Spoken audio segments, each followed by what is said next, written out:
makaswera sei muri Zimbabwe? Welcome to our channel Zim Confessions and Deep Secrets. Kana kari kutanga kako kuya pane ino channel, please don't forget to subscribe. Kana uchingo wagara wa subscriber, don't forget to comment and share this video. Nasi muri Zimbabwe takuigira nyaya ye Zanu-PF candidates kuva Scott Sakupwanya avo vari contesta kuita MP kumabvuku tafara vava zvakare nenyaya yakanaka. Ndofunga mazuva apfuura tikuziva kuti vanhu veku mabvuku tafara vakapiwa mabhazi ekushandisa kupinda muHarare CBD for free.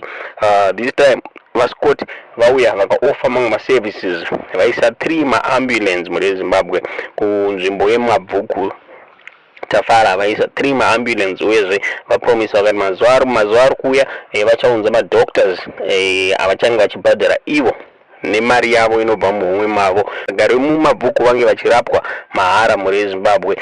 Pane video ratakuvigirai pavanga vachitaura parally. Video mududzi zvamuri kufunga pamusoro penyaya iyi mucomment section.